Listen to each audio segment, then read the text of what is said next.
Here's the Industrial Revolution from 1750 to about 1900, and you'll see a picture of the Lunar Society below, which was a group that often met in England, where they talked about things like technology, innovations, and how factories and all these types of things would help the progression of society. This should be a recap for middle school for a lot of you, and if for some reason you didn't get this information, this will definitely clarify a lot of concepts. One of the first things that we see is something called a cottage industry. With the cottage industry, you would imagine a family at home, a mom or the girls mostly making textile clothing by knitting or just simply making things at home.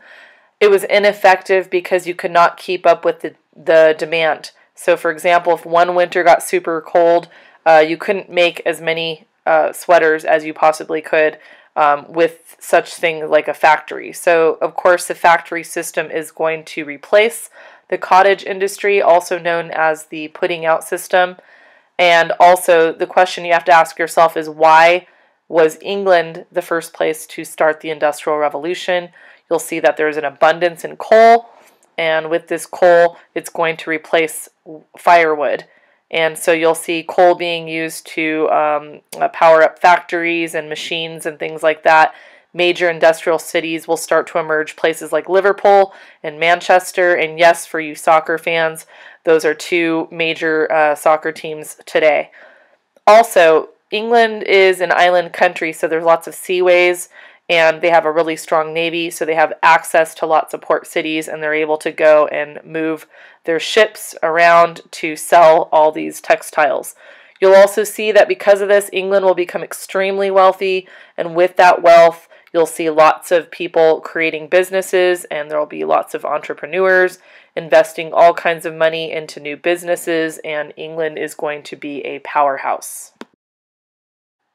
Other causes of the Industrial Revolution will be, of course, the growth of technology. In the 1500s and on, you'll see this movement of scientists and academia really trying to put their brains together in creating all kinds of new technology, and this will turn into things like the spinning jenny, a water frame, a steam engine, and all kinds of various types of things like interchangeable parts. Now, if you don't know what a spinning jenny does, or for example a spinning mule, they both have to do with the textile industry. You'll see things like steam engines and water frame using water to help power energy, and at the same time with the use of coal, you'll start to create steam, and that steam is going to also become a new energy source. The interchangeable parts is a really important thing to think about for the Industrial Revolution, and we credit that to Eli Whitney, who also created the cotton gin. You probably heard about that in U.S. history. But what the idea of these interchangeable parts was to actually make them for the military, so that if something broke, you'd be able to use another piece and replace it without having to send it to a shop or anything of that sort. Later on, these particular types of interchangeable parts will be used for major machine parts, and of course will be super critical for the Industrial Revolution. You can use unskilled workers in these factories that are now going to be created, and a lot of these unskilled workers are immigrants, especially you'll hear about that in the United States, where they're on an assembly line, they're doing a super mundane job where they're doing the same thing over and over again. But again, you could get tons of workers and also give them low pay. The steam engine obviously is going to lead to things like the steamboat. You'll see the locomotive, which will eventually turn into major train systems like we see in the U.S. with the transcontinental. And of course, the steam power is powering up all those factories in various countries like the U.S., Germany, Russia, Japan, France, and so on. You'll also see that in this particular case, just because we are now starting to talk about machinery, this does not mean that agriculture is not being paid attention to. The population is growing, so obviously food is very important.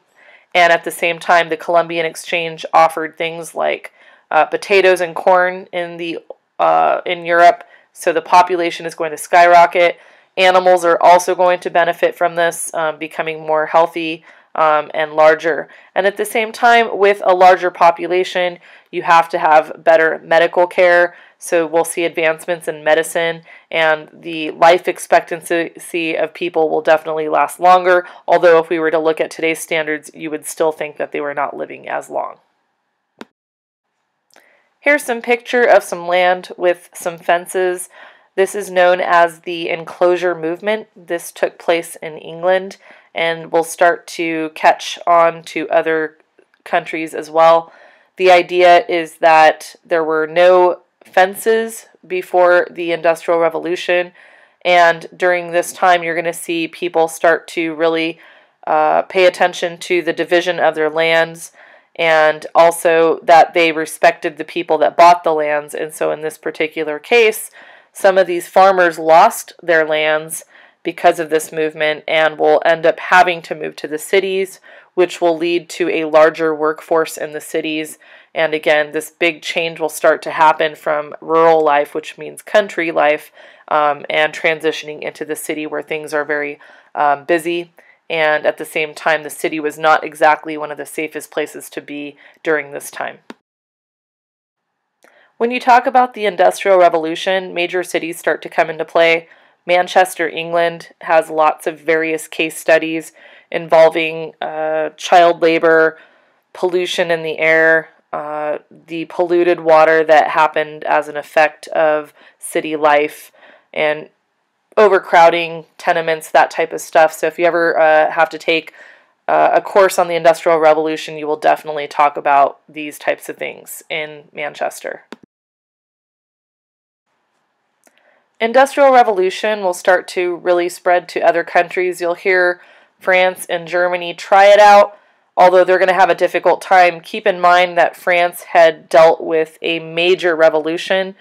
Around the 1800s, you'll see Napoleon come to power, and he'll go throughout various parts of Europe, causing havoc and taking some countries and really angering places like England and Spain and various other parts throughout Europe. So they're going to have a much slower rate of trying to industrialize.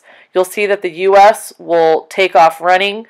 There was definitely some theft in terms of stealing some of the Industrial Revolution plans and bringing it here to the United States. We will definitely follow suit, and we will spend a lot of money in the building of railroads. We'll create a transcontinental railroad, and of course in middle school you learned about Promontory Point, where they put in that golden spike and both east and west meet together. The railroads are allowing for cheaper goods at faster rates, and of course because of that we will also create time zones based on the railroads. You'll see that we have lots of coal in the United States, lots of timber, lots of oil, and of course those immigrants that are coming into the United States at the turn of the century will also be helping us out in various parts of the Industrial Revolution. The Second Revolution is also known as a time where the United States, Germany, and England will start to really powerhouse it throughout the world. We will create lots of high-quality textile. We'll create things like steel. Kerosene will be extracted from petroleum. You'll start to see machinery with all those interchangeable parts that we talked about with like Eli Whitney. And of course, you'll start to finally see things happening in cities like street lighting and even the use of telephone. Now you have to keep in mind that when the telephone first came out, people thought it was super obnoxious. They weren't sure how to use it. It was strange to hear another voice at the other side. So this is not something that was socially acceptable for a while. And of course we'll have the telegraph that will be used, and eventually radio. And we'll hear about radio usage a lot when we get to World War I, II, and various other things. Take a look at this chart. These items all here are expected to be known for the AP exam. You'll be expected to kind of know where certain items are coming from and what people are taking them or producing them and who's actually using them. So of course you'll see things like rubber. You'll see them coming from areas like the Amazon. Also you'll hear about places like England making things like tires for bicycles and even things for like cars when we start to talk about like the turn of the century. You'll also see palm oil, which is typically associated to Africa. Again, remember with colonization taking place, a lot of European countries had gone in and taken things like that and learned about them and started to sell them worldwide. You'll also see Indonesia. And again, Indonesia was colonized by the Dutch. You'll see England is a #1 consumer for most products, all on the right-hand side, using things like cooking oil and even soap. Of course, we've talked about the sugar. That's pretty explanatory. Cattle industry will become very huge for the United States. Argentina and Ireland is thrown in there as well too. And keep in mind things like butter as well.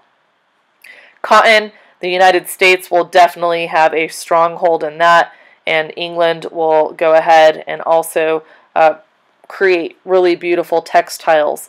And at the same time, you'll see things like wheat at the top up there, where you have Russia being thrown in there. And then, of course, finished products also as well, too. Okay, make sure you really look at this chart. Don't be surprised if I quiz you on a few of these types of items. In the last PowerPoint video, we talked about Japan and Russia and the challenges that they faced. You'll see that Japan and Russia both decide that they need to modernize and westernize, and so they will do so. Japan is, again, the Meiji Restoration. Make sure you remember that term, or the Meiji era. If you see that, you automatically know that the U.S. forced Japan to open up. They'll send out diplomats to various countries, Ito Furobumi and Fukuzawa Yukichi. You probably will not remember those names, but they like to use them in passages for either short answer questions or for even multiple choice. And those two guys are just being sent off to various countries to study how places like Germany, England, the United States have been westernizing. You'll also see that foreign experts are brought into Japan to help tell them about different types of weaponry, different types of military strategies, and all kinds of various things like railroads, telegraphs, you name it. The one thing that you have to know about the Industrial Revolution is anytime you have factories, you're going to see exploitation of people. In the case of Japan, female Japanese mill workers were heavily exploited, especially in the silk mills for sure. They were not paid very well. Abused, breaks were not always followed up with. There's been things like sexual harassment quite a bit. And again, this is happening not only in Japan, but other factories as well throughout the world. You'll see also that the countryside had a very hard time switching over to this new modernization. So you'll see peasants and farmers are having an extremely hard time trying to modernize and keep up with all these new trends. Whereas Russia, you'll see a guy by the name of Sergei Wheat coming in and helping Russia modernize. He'll be really responsible for the creation of what's called the Trans-Siberian Railway. It's considered to be one of the longest railway lines still today in world history, going from Moscow all the way to the Pacific, and allowing for more trade to happen in the Asias.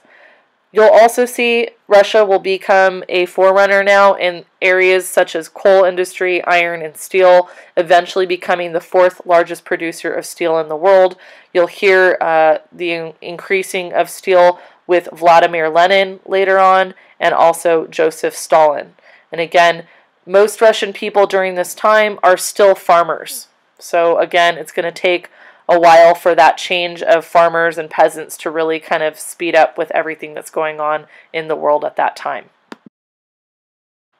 Of course, with any major movement in history, there's going to be massive effects that happen, and in this case, the family dynamic is really going to change quite a bit. Prior to the Industrial Revolution, people had lots of kids equaled lots of helping hands around the house. In this particular case, you would see moms and dads along with their sons and daughters sitting around with each other, helping each other around the house. And in the case, women mostly would be the case making, textiles around the house, whereas men might be doing some type of labor to help with that old cottage industry that we talked about. So the family unit was very close. When the Industrial Revolution comes into place, and if a dad or a son was going off to work, it changed the whole dynamic of the family.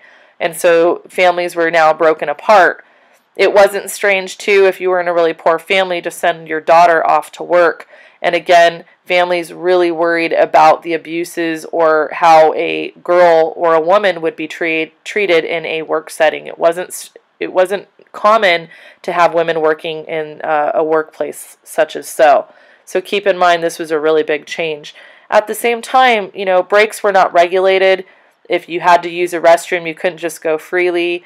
There were scheduled breaks, so the whistle or some type of sound was a new thing to people. Keep in mind that when you were a farmer or you worked at your house, you were on your own schedule. So things were really shocking, almost like culture shock for a lot of people that started to work in the factories. 14-hour days were pretty common, and at the same time we talked about various problems such as sexual harassment, abuse, little kids being beaten up, child labor being used was again another pretty common thing during this time. And of course pollution. There was no regulation in the factories, so pretty awful conditions. And at the same time, if you were experiencing fatigue, it was very easy to lead to an injury or in many cases death. You'll hear of little children, their hands are small, they were easy to be able to reach their hand into a machine when it was stopped or something had caught. They would uncatch whatever was kind of stuck, and then of course the machine would turn on, and it wasn't uncommon for kids to lose their fingers, in some cases toes. You'll see pictures where kids have no shoes on in the factories. And at the same time, low wages and lots of immigrants used for labor during this time. And again, coal mining, I can't stress enough, is so dangerous. The inhalation of the coal for your lungs could lead to things like lung cancer and all kinds of horrible effects. So again, these types of conditions will be looked at later on for reformist movements, and eventually child labor will be ended. Labor unions will also start to be created as an after effect. The pictures that you see here are showing the extreme poverty that started to emerge during this time. So during the Industrial Revolution, with capitalism at its high point, you will see a growing disparity between the rich and the poor. On the top left, you can see a dumbbell tenement, lots of laundry being hung out in the open. Down below would be an area that was enclosed where moms would look down and see their children playing because there was really no child care for them. Or you would have to have someone within the dumbbell tenements watching your kids. So it was very difficult. And again, you didn't want to put your children out in the open of the city where it was very dangerous. Parks will be created later on, but if you were a very poor person, you weren't living in an area where you were close to parks. On the top right, you can see a little bit closer what a block would look like in terms of houses kind of clustered together, and very dangerous in the evening. On the bottom right, you can see several family members, maybe even families that know each other living in the same tenement together. On the left, you can also see a mom with 2 babies, and it wasn't strange for fires to catch apartments on fire because of all the clutter and the close proximity. Disease could be spread very easily. There's no air conditioning. There's no heating systems at this time. So again, if you're living in the East Coast, for example, like Boston, anyone who's been there in the summertime knows it gets extremely muggy. So again, during the summertime, you'd see people pretty much wearing nothing at all, and in the wintertime trying to wear as many things that they possibly could just to keep warm. If you were an immigrant, this was definitely the type of lifestyle that you're going to live. A famous photographer, activist later on by the name of Jacob Riis will end up taking and capturing a lot of these photos and sparking a lot of change for better living conditions later as time progresses. The term blue-collared worker and white-collared worker will start to take place during this time. If you were a white-collared worker, you would most likely be educated, you probably attended university of some sort, and those people would end up being the bosses or overseers of a factory business. In the case, you'd have people like accountants to make sure you're accounting for the money. You would make sure that people are getting their breaks, that you're keeping in track with what employees are in your particular business, and that they're doing the productivity that needs to be taking place for that particular business. And you will get some really powerful families in the future. In the United States, you'll hear names like Carnegie, you'll hear names like Mellon, Ford, and so on. If you were a middle-class woman or an upper-class woman, there was a type of trend happening during this time called the cult of domesticity. And the cult of domesticity really is reinforcing women that are in the middle class or the higher class to stay at home, to be feminine, to be polite, that you should be buying certain types of products in order to be kind of that perfect woman who's staying at home, taking care of her children, nurturing them, and at the same time, you know, just being feminine. So it's interesting, you can see in the middle right there that Coca-Cola was being marketed to get rid of headaches, and that you can also see soap to be kind of clean, and at the same time even just creating sewing an advertisement that shows sewing machines so that you can actually sew things at home. And again, this all shows mass consumerism, it shows mass advertising, and it also shows the type of ideal that you should be as a middle class to upper class female during this time. Effects on the environment were terrible during this time. You'll hear a lot of case studies in England. On the top left, you can see all the smokestacks leading to massive pollution in the air. On the far right is a political cartoon showing death dispensing water to all types of social classes, including the poor to the rich, showing that dirty water does not discriminate, and in this case can lead to things like cholera and typhoid. On the bottom, you can see a Grim Reaper in the Thames River of England showing all the pollution that's happening as a result of the Industrial Revolution. On the bottom left is a famous story in U.S. history called the Triangle Shirtwaist Factory Fire. There were a whole bunch of women working inside this particular factory with no escapes, and many of them had burned to death because of the lack of escape routes for the girls, and some of them even had to jump to their deaths. Corporations were created during this time to help minimize the risks and create a stronger organization. You're going to have people like accountants, you're going to have bookkeepers, you're going to have boss managers, you're going to have CEOs created to make sure that they absolutely master this whole business system, and they're creating efficiency. At the same time, investors are also being pulled in to help spark more money or financing into these new businesses, and you'll get the creation of stockholders knowing that they will hope to turn a profit for this business, and if the company goes bankrupt, they will not be responsible for all the losses. As a response to the Industrial Revolution, you're going to see that monopolies are created. These were, in many cases, bad results because they completely eliminated competition and controlled every aspect of the business. So we'll see this with horizontal integration and vertical integration. I'll show you in a chart in the next particular slide, but the guy to the right is one of these guys that was able to master or create a monopoly in Germany with a steel type of making process. His name is Krupp, K-R-U-P-P. And again, Germany will become a model country for industrial revolution and business models.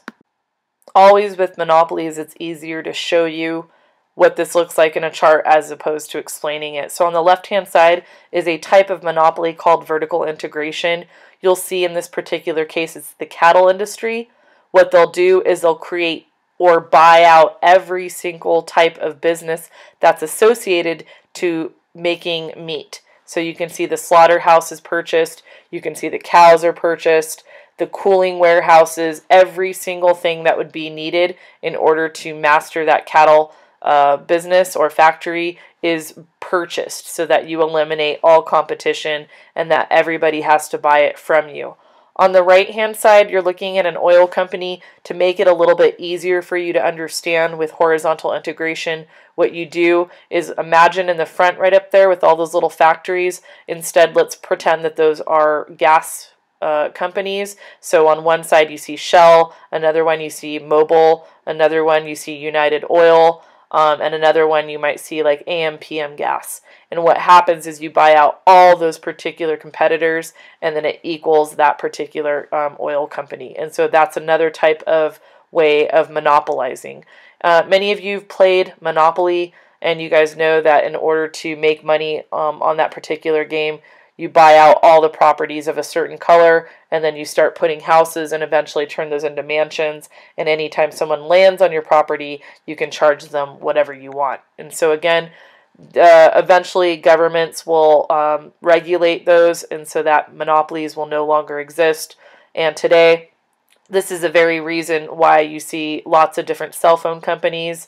For example, you could monopolize cell phones easily, but you create different types of competitors with different types of services, and that way you prevent monopolies from happening. In response to all the bad working conditions that were happening, as well as child labor, abuses of women, things like that, you'll see that workers will start to unionize. At this time, it was seen as a no-no to do that, but eventually in the 20th century, it'll become much more acceptable. Voting rights will start to increase for men, and also later on in the 1900s, you'll start to see the women will start to gain the right to vote, and that's going to happen more so as a response after World War I. Social reform will obviously take place. Children will be banned from working in factories, and then at the same time you will see that lots of different countries will start to look at education and also start to make it mandatory for young children to receive a school education. A lot of what the U.S. models themselves after is German education. And again, later on, they'll make it have basic education like math and English and things like that. Otto von Bismarck in Germany will start to have an attempt to unify Germany, since in history it will have a time of having lots of fragmentation. So finally, during the Industrial Revolution, Otto von Bismarck will definitely bring Germany to a new stronghold. He will start to look at things like workers' accident compensation.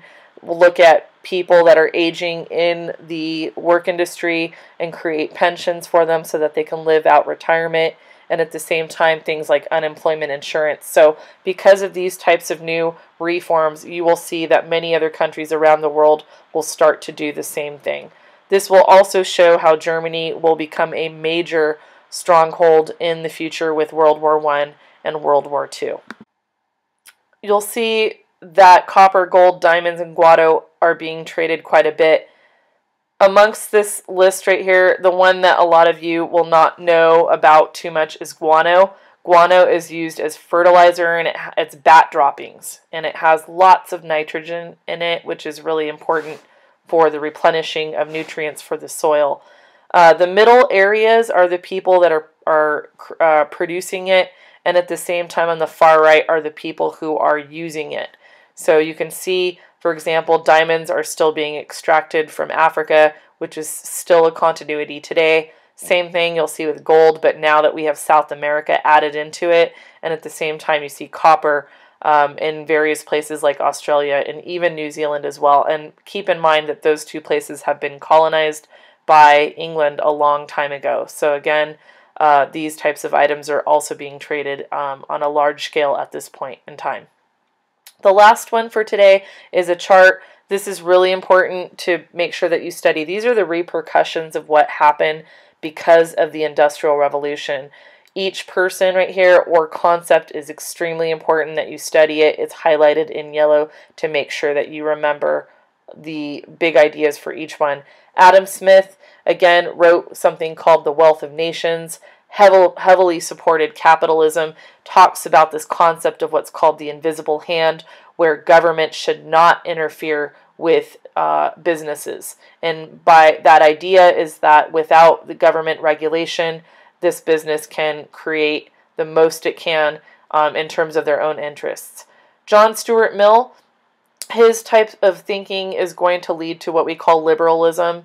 If you were to equate that to modern day, it'd be like the way a Democrat would think. And the idea at this time under John Stuart Mill was believe in the greatest good for the greatest number of people. So big time change, a social reform, looking to the future with progress. And we'll talk about conservatism later on as well too.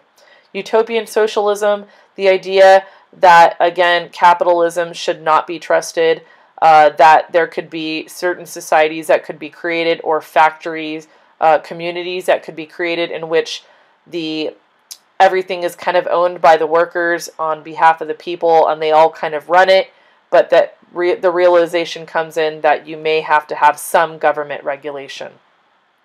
Karl Marx, of course, is the founder or the idea of communism along with Friedrich Engels. They write a pamphlet called the Communist Manifesto. With that particular idea, you're going to see the ideology of communism coming into play. And the belief was that with capitalism, you create a lot of haves and have-nots, so a big disparity between the rich and the poor. In this particular case, there are some vocabulary that you need to know. A proletariat is the worker, and the bourgeoisie in this case is the factory owners. So, important vocabulary: proletariat equals the workers in the Communist Manifesto, and the bourgeoisie in this case are the factory owners. The haves in this case are the factory owners, and the have-nots are the workers. The idea was that if the workers were to take over production and have a revolution, they would control all aspects of this production and factory and share the wealth fairly. And the reason why this is such a fearful thing to capitalism is that the extreme form would be to abolish all private property. And so we'll talk more about this in class.